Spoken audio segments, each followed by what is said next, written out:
Dear students, you know the teaching of lesson number 4 of Civics.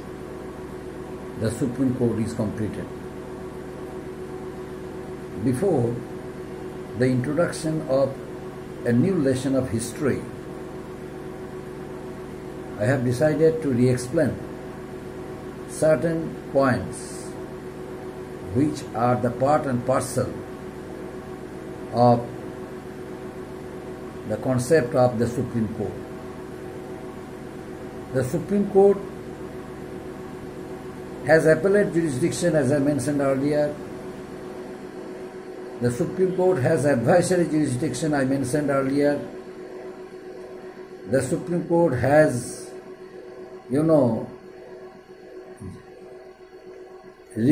judicial review, I mentioned earlier.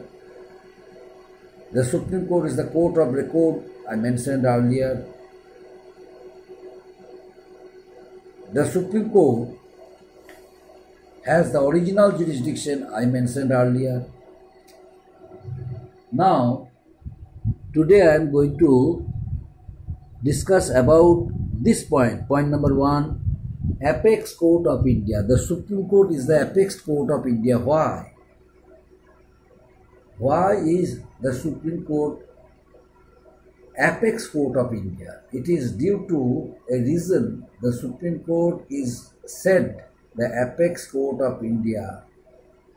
There are some important points behind, some important points are there behind it. Number 1, the Supreme Court has the highest authority to interpret the laws of the Constitution. The decision of the Supreme Court is final.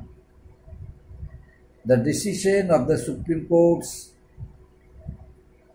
Chief Justice is the decision of the country. No one can criticize the decision of the Supreme Court. Even it can't be a matter of discussion of the media. So the Supreme Court enjoys all powers. And as a result of it, no one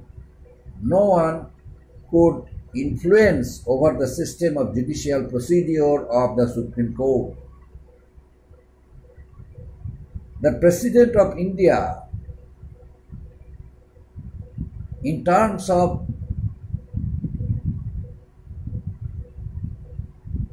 learning something, may consult, may take advice the Chief Justice of the Supreme Court. The Supreme Court has the authority to take back all the cases from the lower courts for better procedure of judgment, for providing better judgment with correct interpretation of law and constitutional articles. So my dear students, these are the causes the Supreme Court is known as the Apex Court of India. Second one, highest court of constitutional interpretation. Besides Supreme Court, some courts are there in our country. These courts are the high courts, subordinate courts like criminal court, like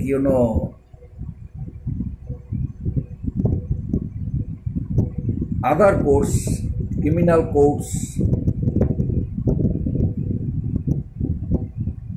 Fauzdari courts, means that is criminal court. So these all are subordinate courts. These courts, which are the part of the Supreme Court, the cases can be sent to the Supreme Court in the form of appellate jurisdiction.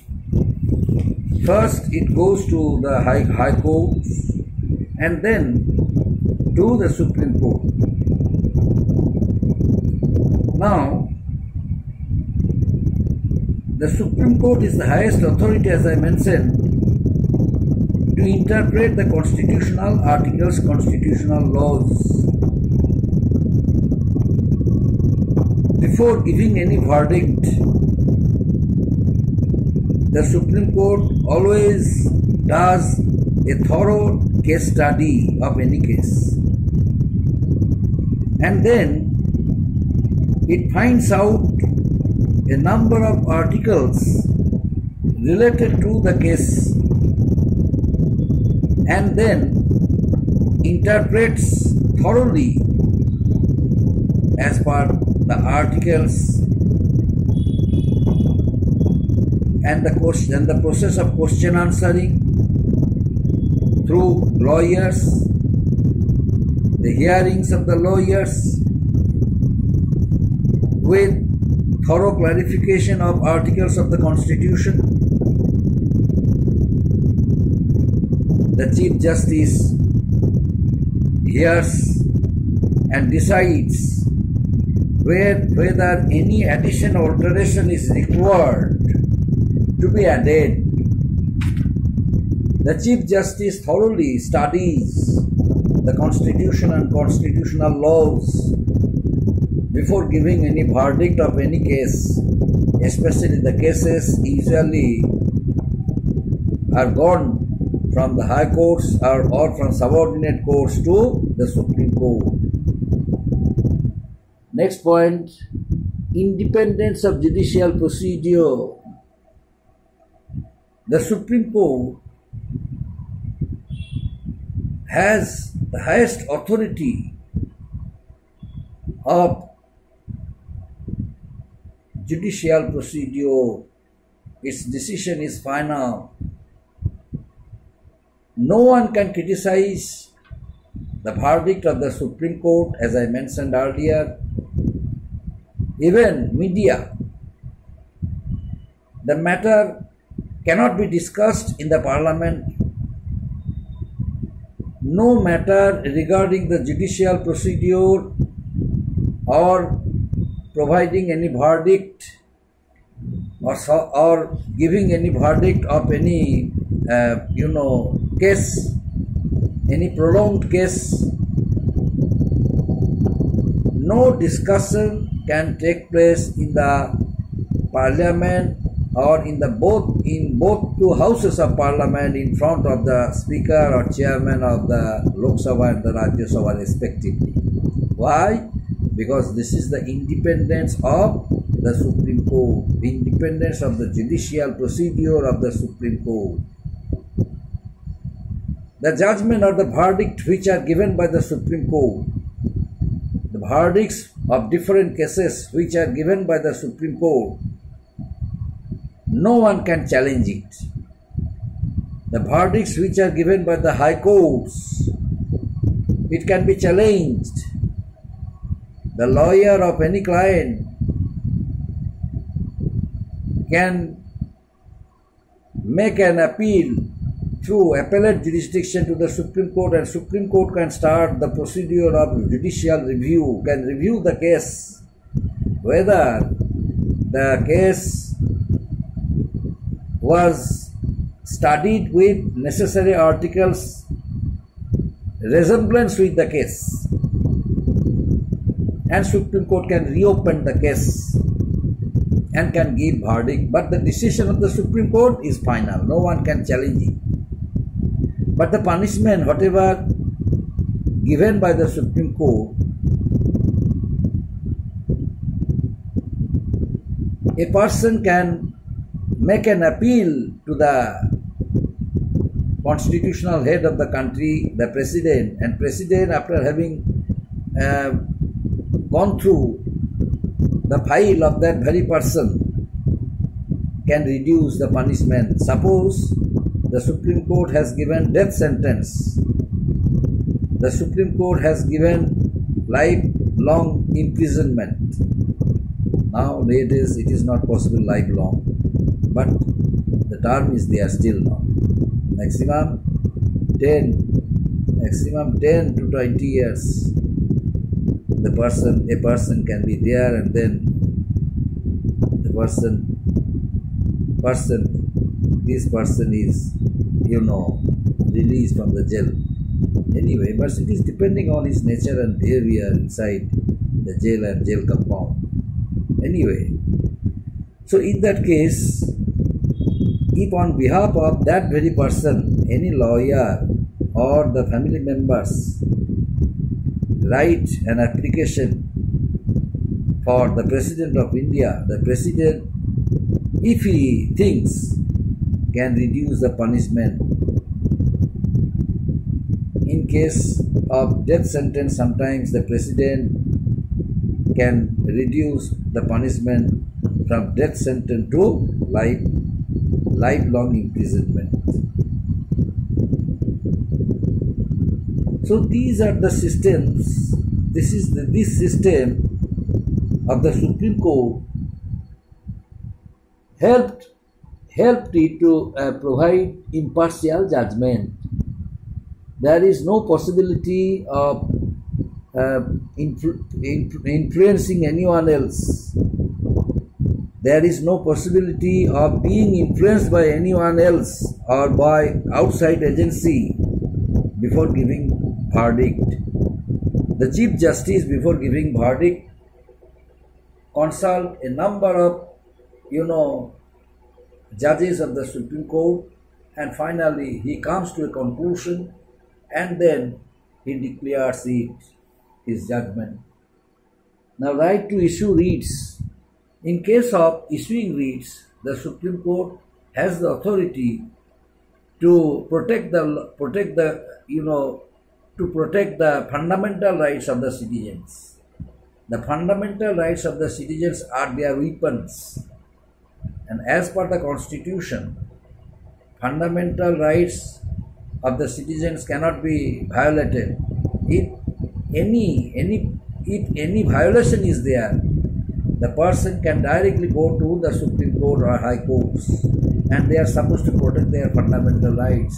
Suppose the matter of violation of fundamental rights came to the Supreme Court. In that case, the Supreme Court generally issues a number of writs in order to protect the fundamental rights of the citizens. But in case of emergency, which is declared by the President of India under financial instability in the country or under any internal problem, internal crisis of the country, the Supreme Court cannot take the case of violation of fundamental rights of the citizens, and no citizen can lodge any complaint to the Supreme Court for being violated with their fundamental rights. So fundamental rights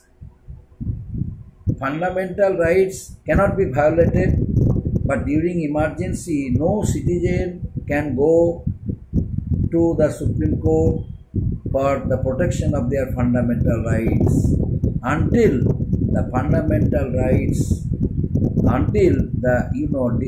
emergency or financial emergency which is declared by the President is withdrawn. As soon as emergency is withdrawn, as soon as the emergency is taken out, as soon as the emergency is lifted, then and there the person can go to the Supreme Court. But until it is withdrawn, the citizen has no right. The citizen will not have any right to go to the Supreme Court, and Supreme Court will not take any allegations of the violation of the fundamental rights of any citizens. So this is the system the Supreme Court can protect the fundamental rights by issuing writs. Issuing writs means writs of different types, as I mentioned in my previous class: mandamus, habeas corpus, warranto, and warranto. So these are the fundamental. These are the writs the Supreme Courts, in order to protect fundamental rights of the citizens, can issue. So these are the points, my dear students. And last point, protector of the Constitution. The Supreme Court is the protector of the Constitution.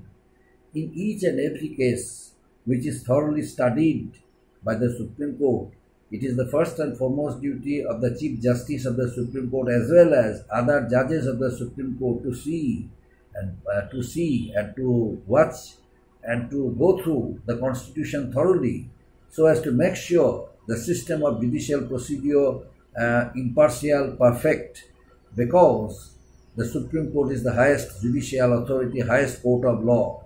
That's why, lest other person may not open their mouth as per the system, Supreme Court cannot be criticized, and the decision of the Supreme Court cannot be criticized by anyone else. Supreme Court must maintain the right procedure of judgment, the correct system of interpretation of law, as per the nature of different cases. That's why various types of articles which are mentioned in the Constitution, and the Supreme Court judges, even the Chief Justice of the Supreme Court, thoroughly study it, and then they give various types of chances, and at the same time they follow a correct system of judicial procedure in order to give impartial justice, impartial verdict for a person usually goes to the Supreme Court. And it is due to that reason the decision of the Supreme Court is final, and no one can challenge it except the President of India. But if he considers it to be justified in that case, otherwise it remains as same as it is declared, as it is given by the Supreme Court. Up to this, my dear students. Next day, our lesson, I shall teach you. It will be a lesson of history. The teaching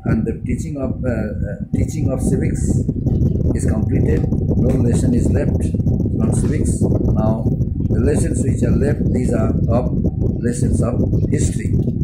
Thank you, my dear students.